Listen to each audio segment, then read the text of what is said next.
endeavor. Thank you.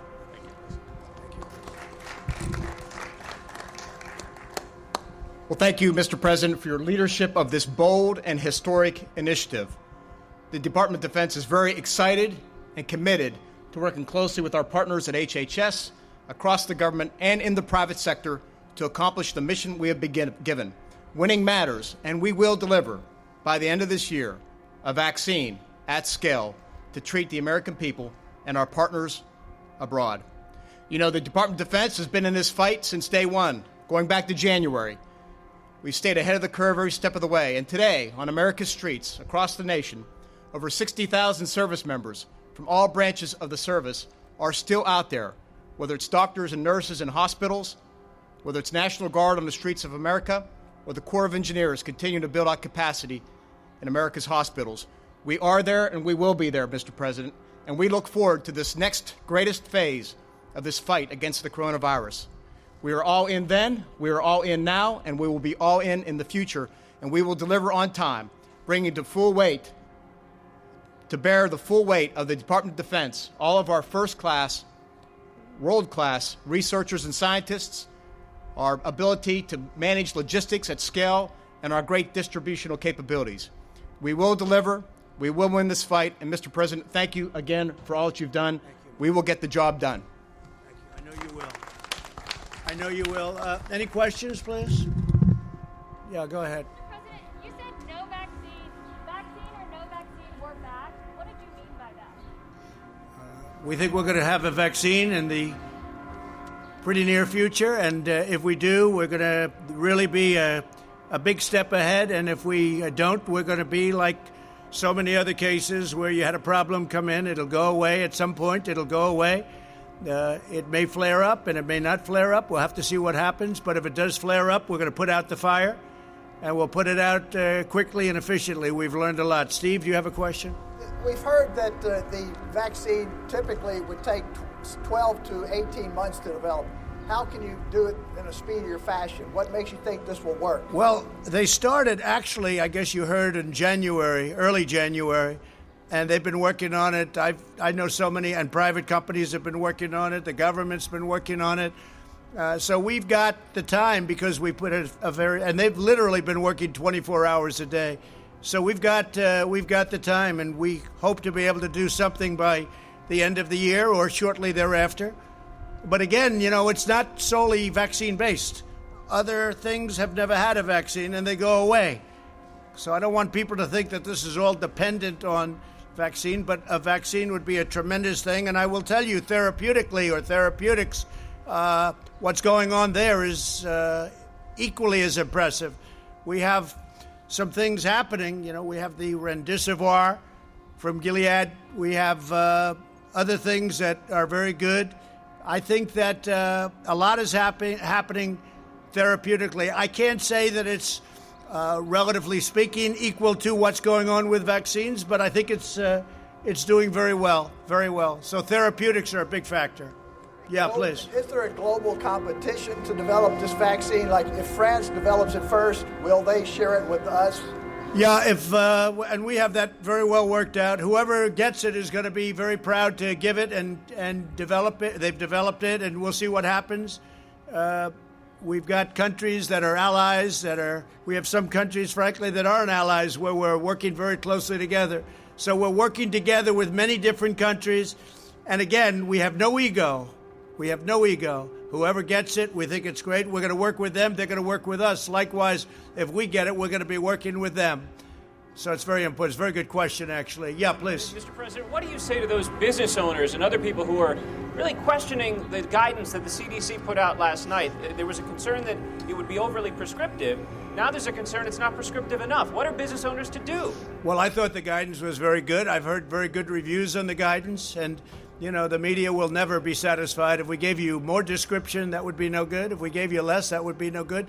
But I thought it was very good, and I've heard a lot of good things. Go ahead, please, Green. Given some of the new numbers that have come out about No, Abbott's it's a great test. It's a very quick test, and it can always be very rapidly double-checked. If you're testing positive or negative, it can always be double-checked, but it's a very good test. It's very portable, very quick. Okay? And then what country that develops the vaccine? What happens if it's China? Will the U.S. still have access to that vaccine? I would say the answer to that would be yes. I would say the answer would be yes. Yes, go ahead, please. Do you mean a fully approved vaccine for everyone? Excuse me, you're going to have to remove it. You can't hear through you. Do you mean a fully approved vaccine for the entire general public or a partially approved vaccine for emergency use?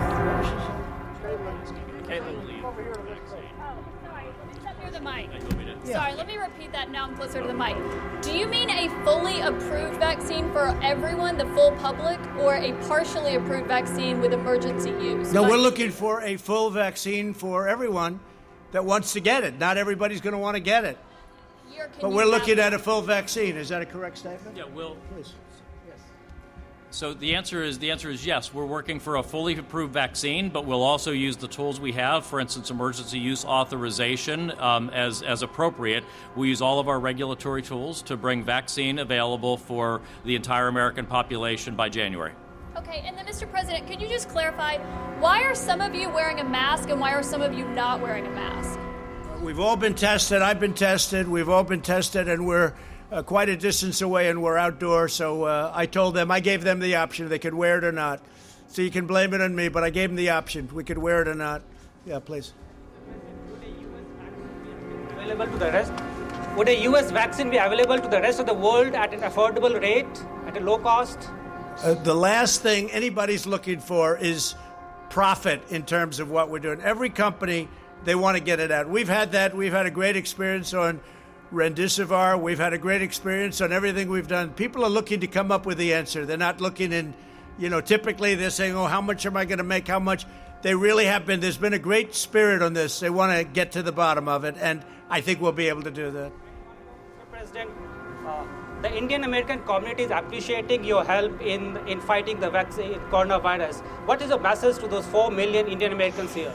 So India has been so great, and as you know, your Prime Minister has been a very good friend of mine. I just got back a short while ago from India recently, and we're working very much with India too, and we have a tremendous Indian population in the United States, and many of the people that you're talking about are working on the vaccine too. Great scientists and researchers, yeah. We're working very closely also with India, correct. And say hello to your Prime Minister. Yeah, please, go ahead. Thank you, Mr. President. What steps, if any, is your administration taking to ensure that the communities and the states that are hardest hit will have first access to the vaccine? Have these discussions been had, or are there any plans? Yeah, I think we've done a good job with that. Certain areas have been hit very hard, New York, New Jersey, et cetera, et cetera. Working very closely with the governors. We've worked with all of the governors. We've made a lot of people look very good with what we've done on ventilators, with what we've done on testing. We're working with all of the governors. We just sent a big transit package to New Jersey. I just spoke to the governor of New Jersey, who's a terrific person, by the way, I have to tell you, and I just told him a lot of money's coming your way for the transit. And also I spoke with the governor of New York, Governor Cuomo. We just had a conversation yesterday. We're sending them a lot of transportation money, so it's important. But we've had a very good relationship working with all of the states, regardless, all of the states. And if we do get fortunate enough, and I think we're skilled enough, but fortunate enough to have a vaccine, it'll get out fairly and quickly. Do you foresee that states that are hardest hit will have first dibs? So will, like, New York and New Jersey have... I think that makes sense, perhaps. Perhaps it does. But, I would say probably. But I think they're all going to get well distributed. If you remember when we started, we had no ventilators. We had to make them. And we became a very major manufacturer of ventilators. Now we're helping countries all over the world with ventilators. We're sending them to many countries all over the world. When we started, we didn't have ventilators. I inherited nothing. I inherited practically nothing from the previous administration, unfortunately. Yeah, go ahead. Mr. President, it's been 3 months since you signed the China trade deal.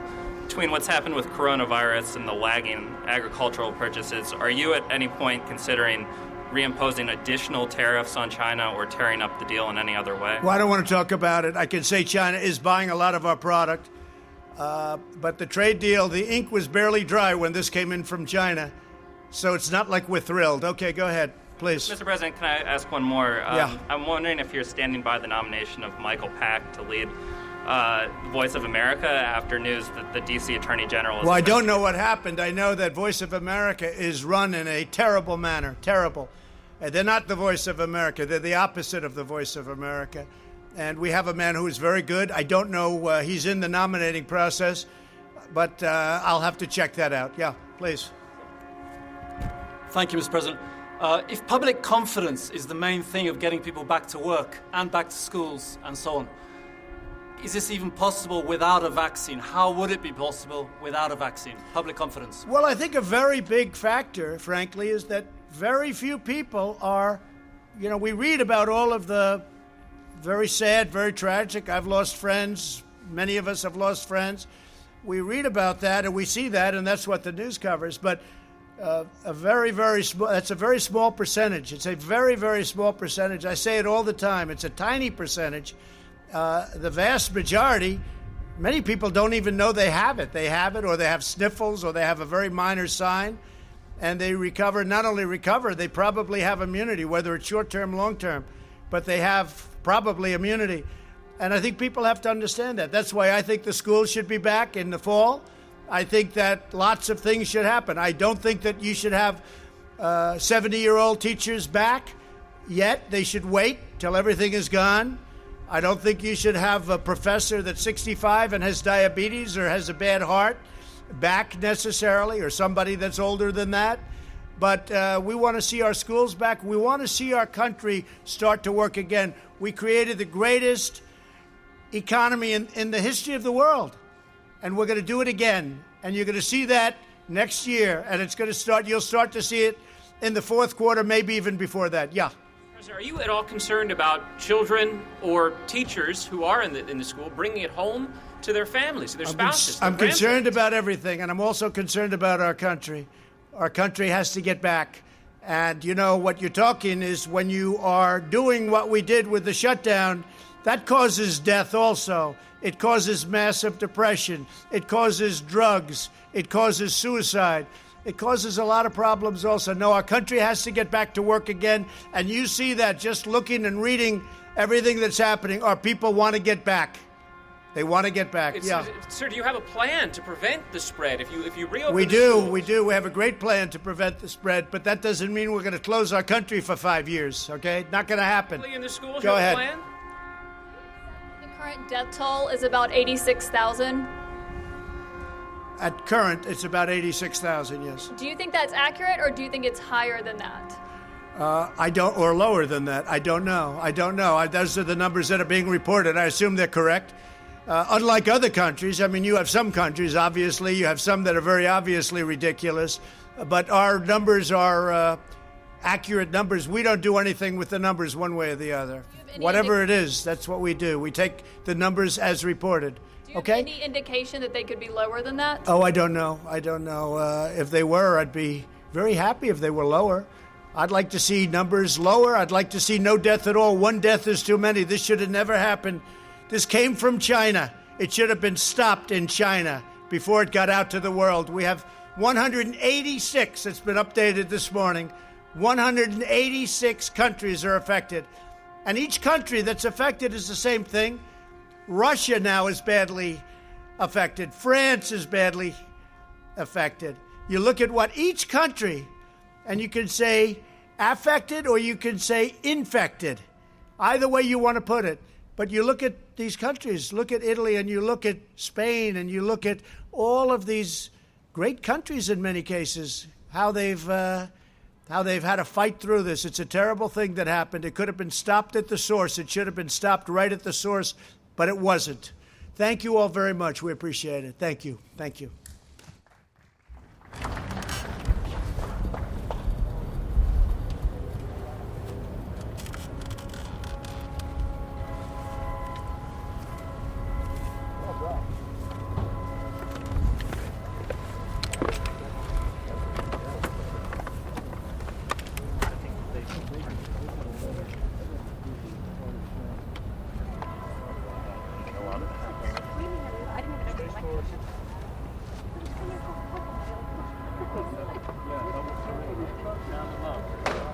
Someone's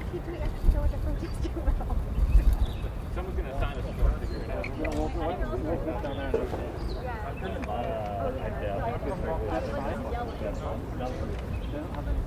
They do.